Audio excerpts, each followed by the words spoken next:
good afternoon, everyone. If you're on my time, West Coast time, or good evening for everyone on East Coast time. The plan for the day today, we're going to start with just a little bit of context and some definitions. Definitely have some Q&A after each of the sections, but we're going to start really thinking about equity. What does equity of access mean in this pre-AP context? I want to talk a little bit about how the books themselves support the differentiation, mostly through the structural choices that we made as we were putting these together. And then be able to share a little bit about what this actually looks like in practice. And I'll talk a little bit about the differentiation moves and choices that I made with my ninth graders previous years. So it's kind of the plan for tonight. And as I said, there'll be plenty of time, pause and questions. And Lisa also monitor the chat and the questions in there, and we can get to as we go. As Lisa mentioned, the school that I was most recently at is Cleveland High School in Portland, Oregon. Yeah, it's Cleveland. It's weird. It's all the schools in Portland are named for famous presidents. I'm not sure how we got Grover Cleveland, not so famous in that way, but my school is about 1,700 students. Like most of Portland, it's very, very white. You can see our statistics there. One of the important things, and I just want to mention here at the outset, is that all of our 9th and 10th grade English classes are untracked. In other words, we don't have a separate pre-AP class or a separate honors class. But we do have an honors option for both classes, which I'll talk a little bit about as we get into it a little bit more. You can see our class sizes there. We work hard to try to keep the 9th grade a little smaller to a manageable, reasonable size. And then as Lisa mentioned, I'm actually released to central office to support these teams of 9th grade teachers. Research is showing that a student who finishes the 9th grade on track, in other words, earning 6 or more credits, has an 85% chance of graduating on time. So we're really investing a lot of time and resources into the 9th grade. And that really does, as Lisa said, the two texts that we're going to talk about tonight, the 9th grade book called FLL, Foundations of Language and Literature, and Advanced Language and Literature for the 10th grade. I want to start, I guess, by saying that I hate professional development on differentiation. I always have. Mostly because any professional development that I've been to in differentiation always leaves me feeling bad and just not being able to do what people are saying I'm supposed to be able to do for my students. And I want to start, I guess, by saying this, that differentiation is the biggest challenge we have. And we have to make a lot of choices as classroom teachers. Generally, they fall into these 3 buckets. Content for us and our discipline, really what text will our students read? The task, what work will we ask them to complete? And process. If that sounds familiar at all to you, it's because it comes from Carol Ann Tomlinson, the guru of everything differentiation. And I think I have to pay her 10 cents every time I use this. But the idea that those are those 3 sort of buckets of work that we can use when we differentiation, but I have to tell you that true and total complete differentiation is impossible. It just is. And I think about this, one of the last times that I was observed back at my school, the principal came in, my vice principal came in, and I don't think I'm exaggerating when I say he was about 12 years old or so. And he came in and he stayed for his requisite 20 minutes. And then in the follow-up conference, he said, it was great, but no differentiation. And I think that the point is that differentiation is not about differentiating every single lesson at every single moment, but rather if we really do know our learning targets and we know the most important of the text that we're teaching, and we can make choices at appropriate high level opportunities, then we can absolutely find ways for all of our students to improve. So what I'm hoping is that this session that we're doing on differentiation is not going to make you feel inadequate or I'm not doing enough, because we're always working hard and we're always trying to make those choices, because our job is just to identify where our students are and the decisions and the choices we're going to make to help them to move forward. And I keep saying this word choice, and I'm going to keep repeating this word choice, because no one, not Lisa, not I, no one on this webinar knows your student's needs better than you and the student. And so knowing that the end in mind for these texts that we're talking about is about AP in 1 to 2 years, a teacher working closely with that student has to be able, encouraged, and supported to make the appropriate choices. And those are choices in terms of curriculum, instruction, assessment, It's all about the choices that we make. And what I'm hoping you're going to be able to see tonight are the different structural pieces that are in place in the book to make those choices easier for you. And I also don't want to leave out the idea of student choice. Mike Anderson does a lot of work on researching student motivation. And some of the things that he talks about here that I just want to highlight for a second is that students themselves, he says, will actually self-differentiate. They will self-differentiate because they know their own abilities even better than our teachers, and they can and want to be engaged in the appropriately challenging work. But he makes this this proviso. This is that these conditions have to be right. The conditions are conditions of being safe, a true sense of ownership, and understanding themselves as learners. So if those things are in place, then students can make the appropriate choices for themselves to differentiate. So with those two things in mind, teacher choice and student choice, I think is going to help frame some of our conversations about differentiation.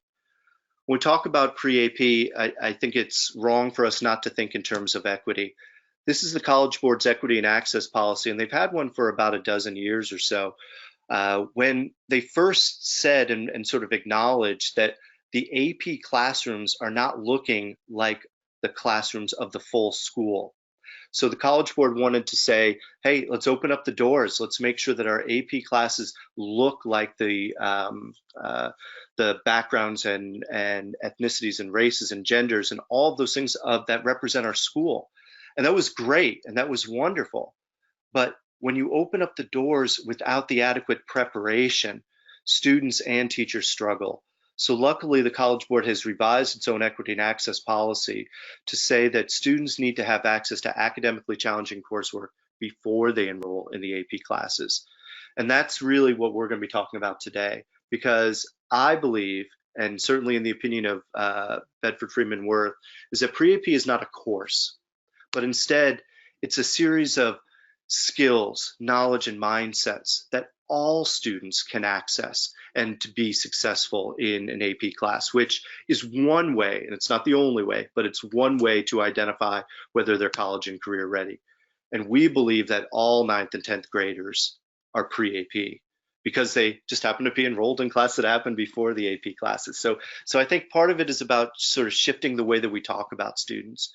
Instead of referring to our students as, oh, those are my honor students or those are my pre-AP students, instead to say, those are my students who are enrolled in pre-AP. Just that mindset shift in terms of how we're viewing all of our students makes a difference. Because at Bedford, I really believe that in order to have equity of access in an AP course, we have to have equity of preparation.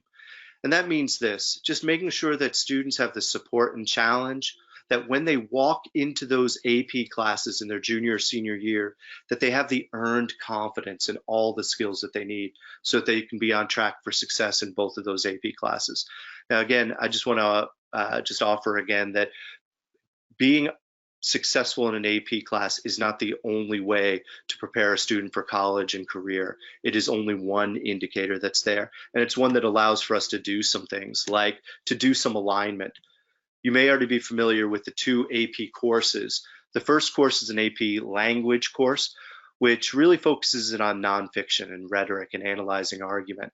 And the second course, typically taught at the 12th grade, is more of a typical college level lit analysis course. And there are so many skills that are in common between those two courses. There are some things that are unique, some language and different style analysis parts that are a little bit unique, but there's a whole lot of things that are in common. And for our work, there's so many things that are in common with what we want students in the 9th and 10th grade to be able to do. So what we're trying to do is to try to identify those things that are in common among both of those courses and that are important for 9th and 10th grade students to do. And to keep in mind that there are several considerations that we should keep in mind. One is about access, making sure that all students have access to this high level. Recognizing that they're going to need support.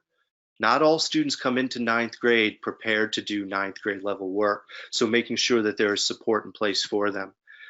To make sure that there's engagement. If we don't hook the students through the text that we're offering them, the activities that we're asking them to participate in, if they don't have the engagement, students will check out quickly. And to recognize that a number of our students come in to the 9th grade actually already doing 12th grade, college level work, and to make sure that there are opportunities to continue to challenge them. And last and certainly not least, to keep in mind that these are 14 and 15-year-olds who we're talking about, and all of those factors that come into mind when you think about a freshman and sophomore, that those are in place. So those are the pre-AP considerations that we tried to keep in mind as we were thinking about how to support a program that can prepare students to do the kinds of high-level work that they do in an AP class. And I just put up here just some of the skills that students are expected to do: synthesis, analysis of rhetoric, write their own argument, analyze a poem, analyze passage of prose or fiction, and to be able to analyze a specific theme.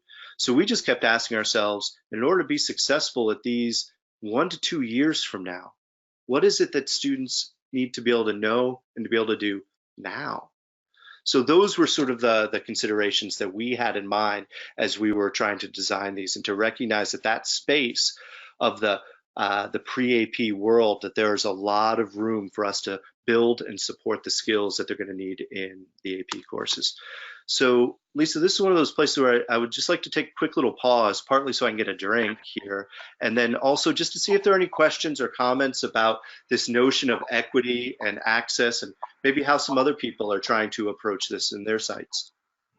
Thank you, John. Yeah, I do have one here that came in just at the beginning.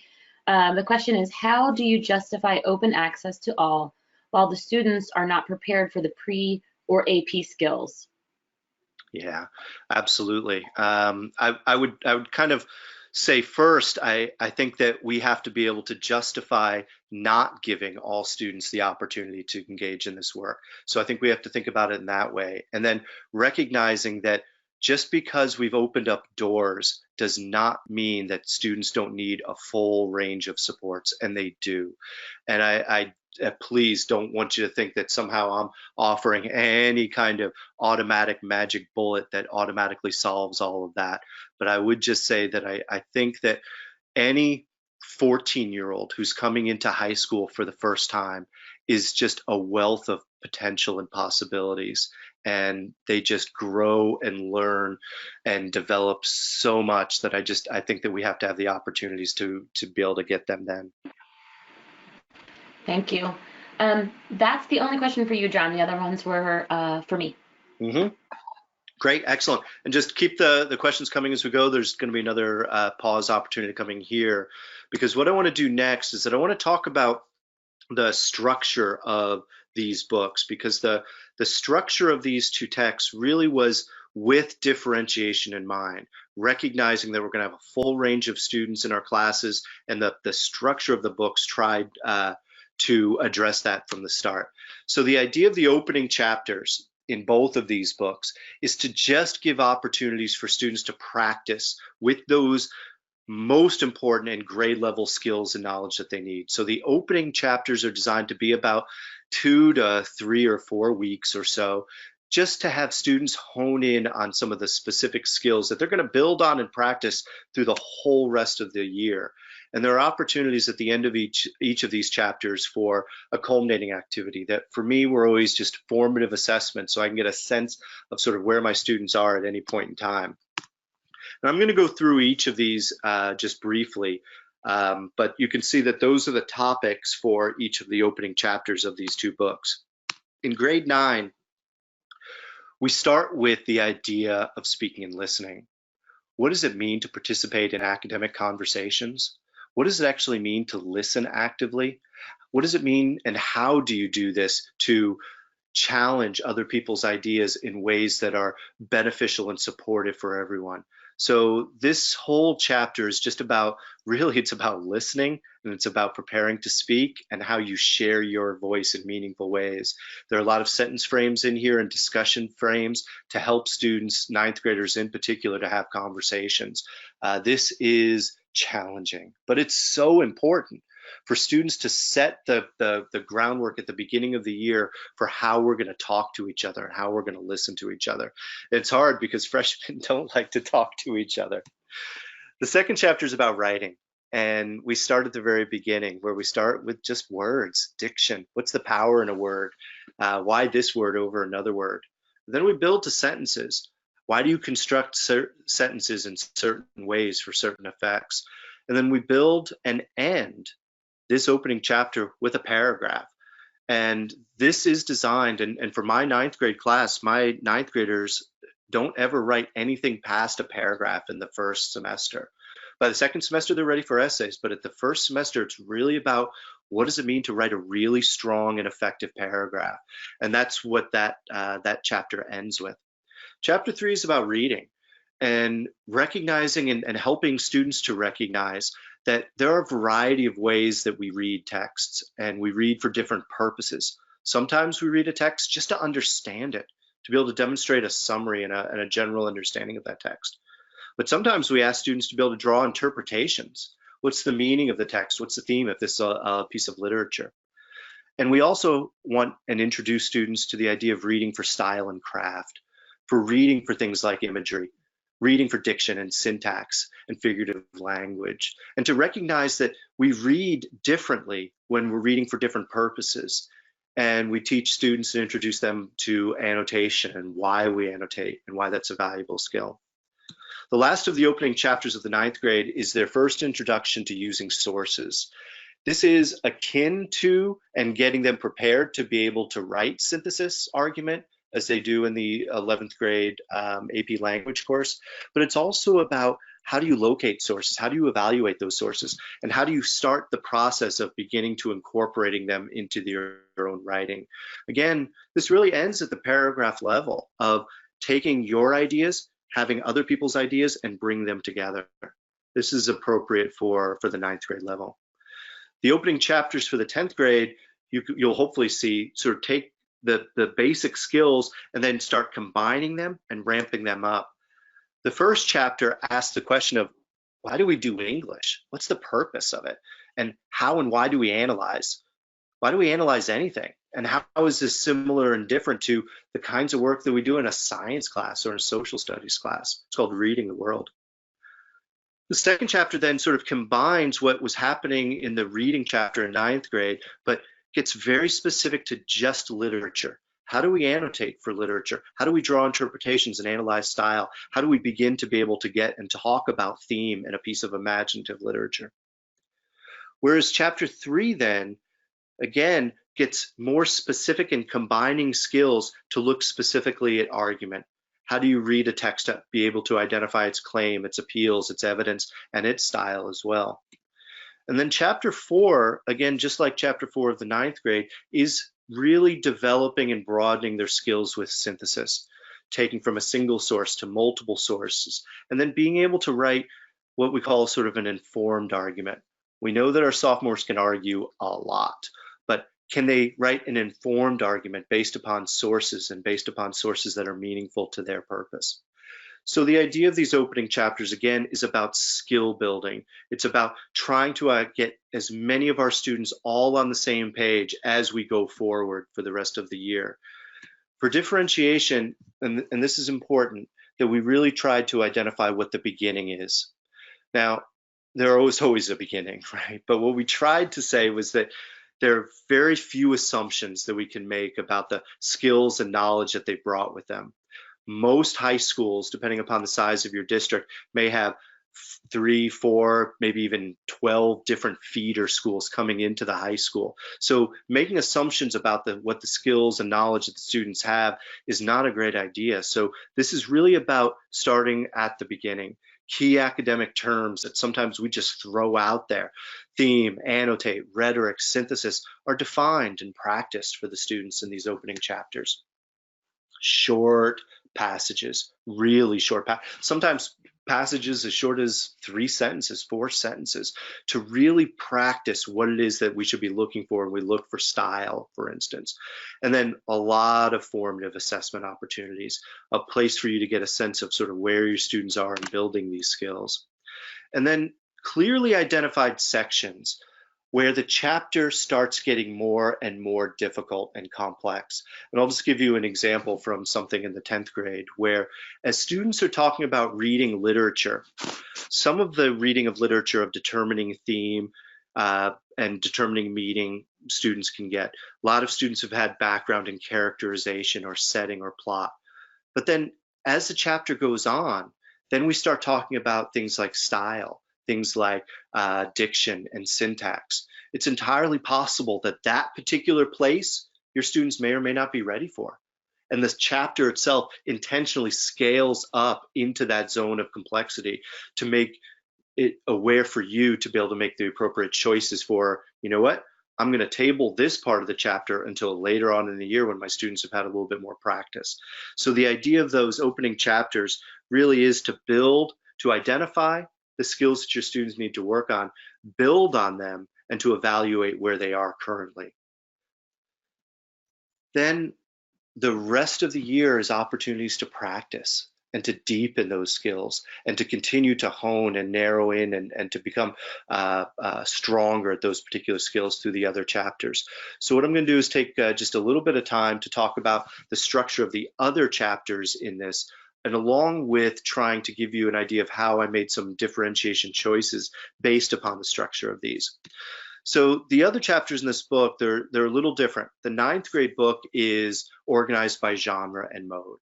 And the idea and the reasoning behind this is that in order to really get a sort of a foundation, if you will, for what kinds of things that students are going to do later on, they have to have some real solid knowledge for, as I put here, how do you read a piece of fiction? How do you read an argument? How do you read poetry, narrative, drama, and mythology? So Foundations is built around making sure that the students have a real clear knowledge of the genre, the essential elements of those genre that they're going to encounter for the rest of their English career.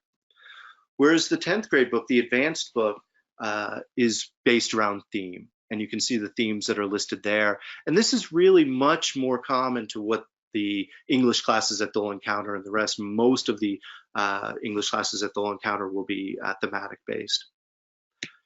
So what I want to do is kind of walk you through what a chapter in the 9th grade book, this is Foundations of Language and Literature, what the structure looks like. And then right after that, I'll show you how I use this structure to differentiate for my class. So each chapter in the 9th grade book includes this. Starts with workshop 1, where we introduce those essential elements of that genre and mode with an anchor text. So I'm just put up here, for instance, that when we're looking at an argument, we want to be able to introduce students to claim and counter argument and evidence. And all of those are done with a very short anchor text. I can usually get through the workshop 2s in like 2 class periods. Again, giving all students, regardless of their background knowledge, prior context, give them the background to be able to understand how to read an argument. And then there are 3 sections of texts with ascending levels of complexity. So for instance, section number 1 are texts that are really what we call sort of foundational. These are texts that students can oftentimes do without a lot of background information, a lot of context needed. They tend to be shorter. The lexile seems to be, is oftentimes a little less. For instance, there's one, the very first one in here is an editorial about why school should start later in the day. Most 9th graders don't need a whole lot of background in order to have an opinion on that, for instance. Section 2 are texts that are probably what we might consider to be at or just a tiny bit above grade level. These are texts that it would be the expectation that by the end of 9th grade year anyway, most of our students are trying to read at. And then skip down to the very bottom, you can see section 3. These are texts that, to be honest with you, wouldn't be that out of place in an AP class itself. These are some very challenging, sophisticated texts that require deeper background knowledge, or they take a whole lot more teacher support in order to work through. The idea is, and you'll see in a second, that students and teachers will make choices based upon where they happen to be with their own reading skills and levels. There's always a central text, which is sort of an excellent model of that genre mode and is just at or above grade level expectations. There's always a conversation of really short texts that all sort of spin off of that central text. So the central text in this chapter, for instance, is a piece called What's Wrong with Cinderella, that explores sort of the impact that princess culture has had on gender identification. And then here's a conversation that asks a sort of broader question: how does the media shape our ideas of gender roles? And then there's several really short, oftentimes nonfiction texts that deal just with that particular topic, an opportunity for students to dig in a little bit deeper into a topic that they may have found very interesting. Workshop 2 in each of these chapters is writing in the genre and mode. And the idea behind this is that really, in order to understand this genre and mode, you got to be able to write in it, right? If you're going to really understand how to build an argument, you got to write an argument. But this also goes with other genres. If you really want to understand the elements of fiction, write a piece of fiction. You want to understand poetry, write a poem, right? So the idea here is that in this workshop, students are actually writing and becoming users of that particular genre. Then the last workshop is really an opportunity to practice their AP analysis skills, in which they will write an analysis of that genre and mode. So for instance, in this one, we're in an argument chapter, so they will learn how to write a rhetorical analysis of an argument of their choice. And again, that goes for regardless of the genre. If they are in a fiction chapter, they will write an analysis of a piece of fiction, write an analysis of a poem or a piece of drama. So that's the structure of a chapter in the 9th grade. What I want to walk you through then is some of the choices that I made when I was differentiating for my class with the structure in mind. So this was my working through the narrative unit with my 9th graders. And I took about 1 block period to do that essential elements of a narrative. Honestly, a lot of my students came in with a lot of background with what goes into a narrative, so I was able to do that in about 90 minutes.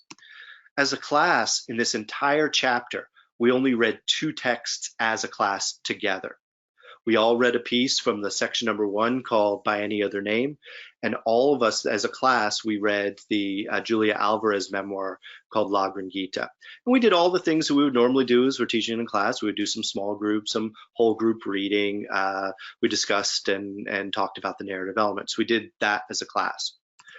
But then the students had to choose 3 additional narratives that they would like to read on their own. And they made these choices for choices that were unique to themselves. In some cases, I had students who looked at the piece there by Mindy Kaling and said, wow, I love The Office. I want to read that by Mindy Kaling. In some cases, they wanted to challenge themselves. In some cases, I asked them to. I told you that I have an honors option for my 9th and 10th grade classes. For students who are pursuing honors credit for the class, they had to read a certain number of texts from that section number 3. But there are a number of students who weren't necessarily going for that honors option, who still chose the Murakami piece there, a really, really hard piece, but they chose it because it's about running and they like to run. So they chose their text that they wanted to read, again, for reasons that were mostly their own. In some cases, that would help guide them and direct them in certain ways, but for the most part, they just flipped through the book and found the ones that they wanted to do. When we got to the conversation of this, again, the sort of cluster of texts, I asked students just to read 2 of the texts. They could choose, and a whole lot of students did more than that, but I asked them just to read 2 of those texts. And I'll show you in a second that they had a choice of a prompt that they could choose for themselves. We did workshop 2 in class, and they drafted and typed their own narrative. I took 3 block periods to do that. And then for workshop 3, again, this is the writing and analysis of the genre. In this case, they had to write analysis of one of the narratives. They analyzed one of the pieces that they chose. And so of the 3, they chose ones that they felt that they knew the best, that they could analyze. This had a lot of benefits. One is that they could choose ones that they felt that could demonstrate skill level the best, for sure. It's also better for me because I wasn't reading the same essay over and over and over again. I described earlier that when they were reading the text for the conversation, and the conversation for this particular chapter was, what's the relationship between language and power? There are 3 they had to choose 2 texts from these 5. And you can see that some of these are hard, right? Richard Wright, writing in the 1920s, was pretty hard. Jimmy Santiago Baca, a great writer, but not an easy read. But some were newspaper articles, editorials that certainly were easier for them. So they chose at least two, and then they had to choose one of these three prompts.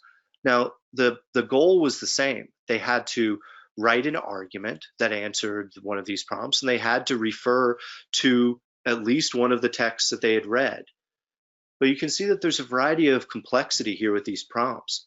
The first one, describe a time when your language has either helped or hindered you in some significant way. That's a way to respond to this argument through a personal lens. For some of my students, that was the way in. They had a story, they had a way, could talk about it in that way. Prompt number two is sort of a straight up argument, right? What steps should be taken by society to ensure that there are not differences in equality based on language? And my students would argue for particular government policies or school policies in this way. Again, using Baca or Wright to support their argument. Whereas prompt three is a very abstract prompt. Language is a significant part of culture. How does a change in language affect one's relationship to one's culture and the changes in power that result? For some of my students, they have no way into that, but a number of my students thought, yeah, this is the place that they want to try to bring in some of their outside ideas about language and power and culture. The idea is that we do not have to always give all of our students the exact same prompt. The goal is the same. The standard that I was working from and even the rubric that I was using was identical, but my students could choose for the prompt that was most relevant to their skill level at that particular time, perhaps, or relevant to their backgrounds and their interests. So that's sort of an example of how I thought that the structure of the book could work to sort of differentiate. And I'm gonna just kind of flip through this, and as the questions, if this is a question that comes up, Lisa, later, we'll come back to this. But I want to get into the differentiation choices that I made for the 10th grade course and how the structure works in that way as well. Structure is just a little bit different, and it should be because it's a year of complexity. But the 10th grade book starts with essential questions, and there are activities in the beginning of each of these chapters to explore how these essential questions impact students today. How is one's identity formed? What does identity even mean? And there are activities to try to engage students with those. Each of the 10th grade chapters has a core or central text. And I'm not going to lie to you, these texts are texts that are definitely at or above grade level for sure. For instance, here in the 10th grade, doing a text, George Orwell's Shooting an Elephant, that is not an easy text. But when you think about a student who can be successful working through that text in a 10th grade year, walking into an AP Lang course the next year, think about the confidence that they would have for that. There are two conversations in each of the 10th grade chapters. The first conversation is what we call sort of lit-leaning conversation. The idea of this is that this is a conversation that most directly prepares students for the sort of literature course. You can see that there's a lot of poetry in here, there's a lot of drama, fiction, but it's not exclusively that. There's some nonfiction in here, there's even some photographs. So it's not exclusively literature, but it is more leaning toward the literature. And conversely, the second conversation is sort of a AP language leaning conversation of text. In this case, it's more nonfiction argument. Again, not exclusively. You'll see some memoir and some graphic novels in there as well. Each chapter then ends with a series of skill workshops. The skill workshops are designed to, in some cases, to write something that they would oftentimes write in an AP course, or to hone in on a specific skill of reading. For instance, in this one here, it's about reading for point of view. In other chapters, this reading workshop might be things like reading for irony, reading for analogy, reading for figurative language, really specifically oriented skill workshops. And I just want to kind of push this out a little bit here. Here is the conversation that I sort of described as being literature leaning. It has a little bit more fiction. And when you see it this way, you'll see very quickly probably that there are a range of texts that are in here, right? There's James Joyce, Eveline, right? This would not be a text that, this is not a text that wouldn't be out of place in an AP literature course, but here it is in the 10th grade course. But it's paired with some texts that are a whole lot more accessible and approachable complexity level wise. For instance, there's a John Krakauer novel excerpt from the memoir called The Devil's Thumb. There's a short story called Zolaria.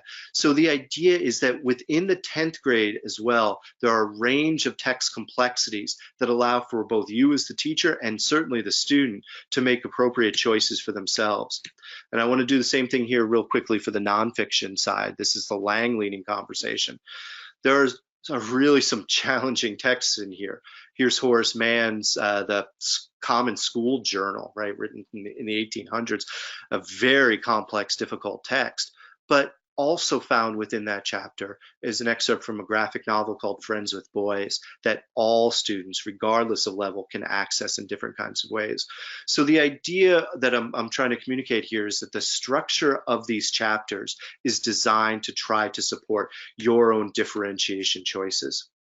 I want to just real quickly then, before I take a pause, to share some differentiation that I made for an individual student. So all of those choices I was just describing, those were whole class differentiation choices, right? Those are structural decisions that I was making in my overall curriculum. But there are a whole lot of times where we have students who we're making individual differentiation for. And again, I want to harken back to the very beginning of this presentation. We do not differentiate for every student, every class period, for every lesson. We just can't. So I want to share with you some of the specific choices that I made for my student, Catherine, who came into my school at semester time from Mexico. And she tested at sort of an ELPA 2. I think she was a little higher than that, but that's where she tested at. And she was also co-enrolled in an ELD class that met every other day for 90 minutes. So essentially she had some kind of language instruction every day for 90 minutes. In her ELD class, she was also paired obviously with students of a approximate range of her own English language development. Now, obviously when we're differentiating, our standards remain the same. Nothing changes at all when we're making these choices. So for me, for this particular unit where I was with the narrative, is that I wanted all of my students to be able to determine a theme or a central idea. And I wanted all my students to be able to analyze how complex characters develop over the course of the text. So the standards for Catherine, even though she just came to my class, and in addition, because she is working still at her English language development, those standards don't change. What changed, however, were things like time, how long it was going to take Catherine to complete certain things, and what my expectations would be for that. And you'll see, I'm going to share with you in a little bit some of the samples that she did that took her a better part of 6 weeks. Length. Those standards are agnostic in terms of how long these pieces need to be. So I get to make the choice for the length of how long she's reading and how long her final products are going to be. Those are my choices I get to make. And I made a whole lot of choices, you'll see in a second, about the different text types that I asked Catherine to read. And in a lot of cases, she made choices herself. So standards remaining the same, the differentiation were the choices that I made. Some of the print's going to be kind of small here. I'm going to go through it a little quickly, but I have a student mentor, and when we were doing that opening piece called Starting Out, the student mentor reread that piece to her. And what I asked Catherine to do is to be able to try to write a summary of that particular piece, just so I could get a sense of just her oral comprehension, right? She was mostly listening to me and to the mentor to read that. When we read the piece called By Any Other Name, which has several sections in it, I asked Catherine only to be responsible for the first part of the story, when Santa, who's the protagonist, goes to school and has her name changed by a teacher who doesn't want to try to pronounce her name. And she and the mentor took turns reading it out loud. And I just asked her just to share, what was your first day like? And was it similar or different from how Santa was treated? For independent reading, I gave her an excerpt from the the graphic novel called The Best That We Could Do. And you'll see she ended up wanting to write one of her responses on that particular piece. I gave her the first part, but she ended up reading most of the novel itself. When we read Lagavulin Gita as a class, again, I asked her to focus only on one middle section of the narrative. She was there and she was part of the work that we were doing, but her responsibilities were only on one section of it. She didn't read the conversations, and if you saw the standards, those just weren't the standards that I was really working on in that particular unit. So she didn't do any of those with the conversations in there, but she did write and talk about what it's like to write and communicate in English. I asked her to write just 2 paragraphs of her narrative. I wanted to write her life before Portland and her life when she got to Portland. She ended up writing 3. She wanted to do a middle part with that. She also asked for more immigration stories. She really liked the piece that she was reading, the graphic novel By Any Other Name. I had run out of ones from the 9th grade book, so I went and I grabbed one from the 10th grade book, and it was challenging for her. But because she had the experiences similar to the narrator of the piece called My New World Journey, she ended up really pushing herself to read that. So the pieces that she ended up writing, and you might look at this, and it depends on your background and experience working with ELD students, these 2 pieces took her about a month to 5 weeks to produce, working with the mentor, working with me, revising multiple times. But she was able to produce a summary, and she was able to produce an analysis. I was able to assess her work on the exact same rubric that I was using for all of my students. Is she proficient yet by those standards? No, she's not. But is she making progress toward proficiency? Absolutely. That's, I guess, what I was trying to communicate to my principal, who came in and told me that I wasn't differentiating, is that you don't always see the differentiating that's happening because it's happening constantly and throughout at the high leverage places and opportunities when we can do that. So just real quickly for to sort of sum up a little bit, and then I'll pause here, is that there's several sort of structural tools for differentiation. In the 9th grade book, there are those text sets of increasing levels of complexity. There are those entering the conversation activities with those 3 different levels of prompts for different sort of increasing levels of difficulty and abstractness. Always with guidance, let the students choose, make them be the ones to be in charge of their own learning.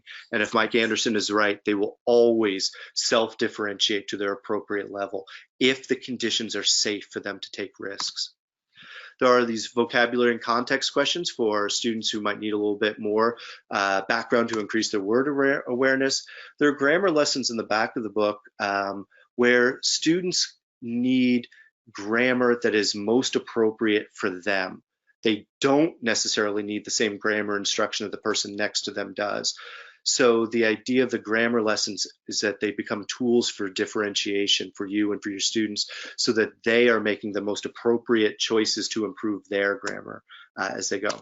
For the 10th grade, again, varying levels of text complexity, which I described earlier. I don't think I'll show you on the next slide.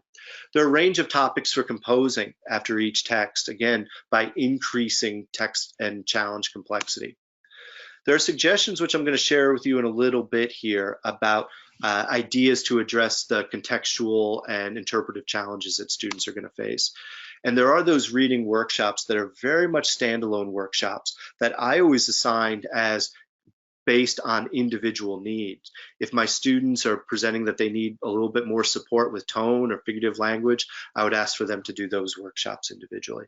So I think, Lisa, here's a good time again for me just to pause and grab some water and see if there are any questions just about the structural kinds of elements. And I'll share just a few more tools that differentiation has in these books here in a little bit.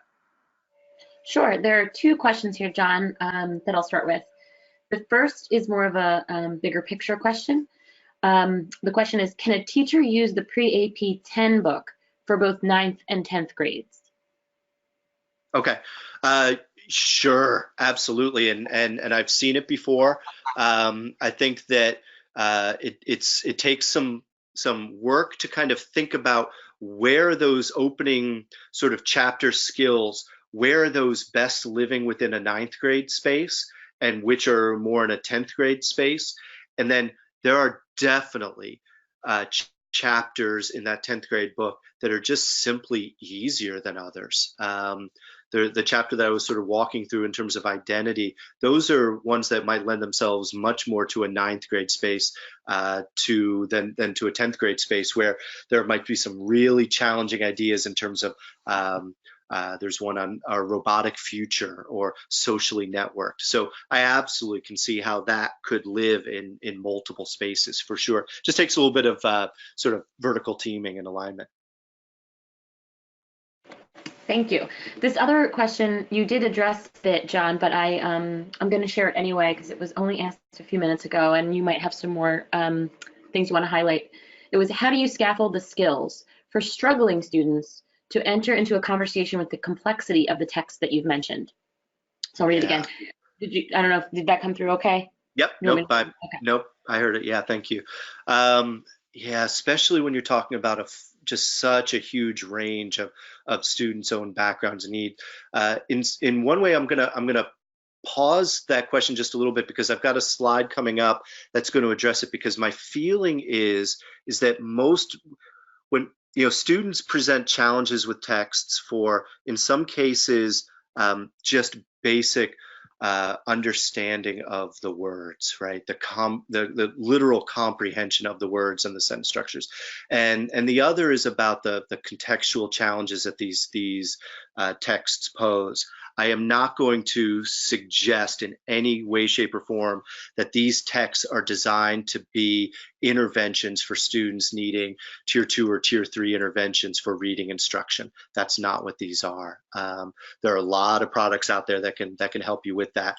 This, however, this particular set of texts, I think, do a phenomenal job in building up the background knowledge that students need, both skill and context level, to approach any text that they have. So I know that was kind of a vague answer, but I have a specific slide that I'm going to share in a second about some of the background and context. Great, thank you. That's all for now, John. Okay, so I'm going to fast forward through these, and I want to talk just briefly about some of the other features for differentiation that these texts have, and they're visuals, question type, and the annotated teacher's edition. That's what I want to make sure I get to be able to talk a little bit about those context things that the question about differentiation came up a second ago. Visual prompts are, I think, essential, and I don't know to what extent people have seen these two texts that I've been talking about for the past hour, but they are rich in visual texts, and I want to offer that these texts in here are not solely for illustrative purposes. They're actually for instructional purposes. Now, they might serve both purposes, but they were designed and chosen specifically to provide additional opportunities for students to do some interpretive work. For instance, helping students to recognize, for instance, here's a visual text of a World War I propaganda poster. And here are ways that we can help students to actually read that visual as a text itself, giving them the language to do this. So this particular prompt and this particular poster leads to tremendous analysis in terms of choice and effect and what this is doing, that oftentimes students who are reluctant to do that kind of deep analytical work with a print text, oh man, they'll do it in a big way with a visual text. So here's a print text that's in the 9th grade book called, "Is it immoral to watch the Super Bowl?" Spoiler alert, the answer he gets to is yes, unfortunately, for a variety of reasons. But accompanying this particular text are a series of visuals. Here's a painting, for instance, and the prompt that goes along with this visual isn't just asking about the visual itself, but it's about how Alman, the author of this print text, would find this appropriate and inappropriate, and why. So when the students are doing visual analysis like this kind of work, they're looking at this painting, they're also connecting it back to the print text.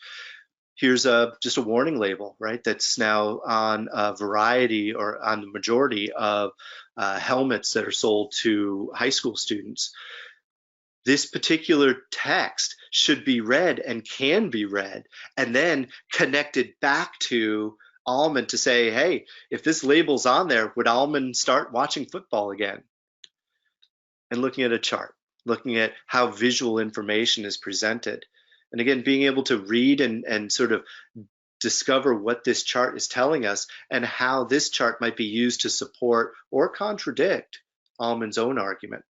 So visuals are a form of differentiation because they work both to bring students into a print text, as these here that I just sort of described, and they serve to build those analytical skills that students need whenever they're encountering any kind of text.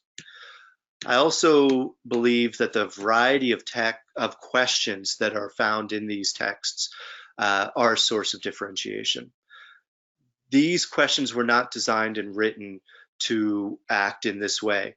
Okay, kids, read La Gran Gita by Julia Alvarez and number your paper 1 to 10 and answer these questions. They're just not. These are different kinds of ways to engage with a text. And I'm going to back up for a second because students, and this can be both individual or as class differentiation, some students might only be at the place where they can really just get a handle on understanding and interpreting a text.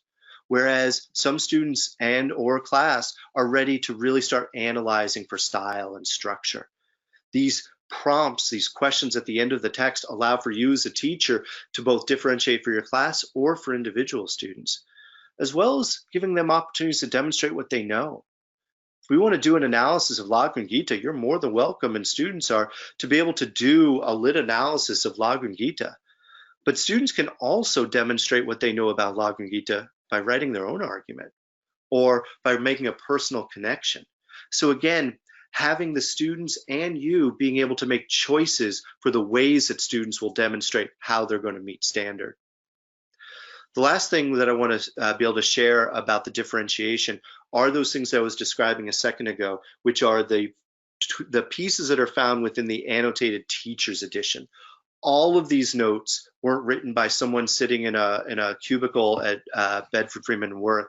These are written by classroom teachers who are using these texts. And we asked them to say, hey, when you're building context for students for this particular text, what do they need? What are great passages that would work for close reading? What are some places in the text where if students don't get this, they're not going to be able to understand what follows? And what are just some really good teaching ideas to be able to support the engagement for 14 and 15-year-olds with this text? And real quickly, I just want to just throw out a few here just to give you sort of an example. All of these come from the annotated teacher's edition for George Orwell's Shooting an Elephant, which is not an easy text and requires quite a bit of background. And these are activities that are found throughout the text where a teacher can stop, pause, have students wonder a little bit about where are they in terms of their own knowledge for these really important parts. There are places in the text where, again, if you don't understand that at the beginning of this text that Orwell is feeling really caught and torn between supporting the Burmese and his job as a policeman. If students don't understand that at this particular minute right now, then they're going to struggle understanding the rest. So this is an opportunity just to click pause and just ask the students just to see where they are, as well as places that really merit a slowdown, a real sort of pause and a wondering, and to be able to really do some close reading. And in fact, each of these places that are marked for close reading are also produced as PDFs, that if you want to print these off for kids and say, hey, we've been reading, but right now we're going to do a real deep close reading. And then just some teaching ideas. What are some ways that we can have students continue to engage with these really, really complex and challenging texts, whether these are reading aloud places here or about having students think about this idea of a mask and what it means to have his face grow to fit it. These are the teaching ideas that are surrounded throughout the teaching, the annotated teaching edition, again, for the purpose of differentiation. I want to wrap again where we started, which is reminding you that total differentiation is impossible. And any 12-year-old administrator tells you otherwise doesn't know and isn't a classroom teacher. Again, we can't do it all the time for every single time. But if we can identify those high leverage opportunities, we can absolutely try to support all of our students. And I do want to just sort of leave this slide up again here, which is, again, about the equity. We want our AP classes to look like the rest of our school, but recognizing that in order to get that equity, we have to have equity of preparation. And then there's my email, and I'd love to sort of hear more and answer any other questions. I know, Lisa, I'm bumping right up against our time here, so maybe there isn't time for questions here, or maybe there are, but I know that I can certainly respond to some by email as well. No, I think that's it, John. I had a couple that were specific to people's schools, so I will send them to you after the fact, and maybe we can get back to them by email since we're at time. Great, thank you. Thank you so much for being here, John. Thank you all for joining us tonight. We appreciate you taking the time to join us to learn a little bit with John. And if you have any questions that weren't answered and you don't hear from me in the next several days, feel free to email us at hsmarketing@bfwpub.com. And I'll also put that in the chat. And I will be getting back to everyone individually over the next couple of days. So again, thank you all for joining us. Thank you, John, for being here. And everyone have a wonderful evening.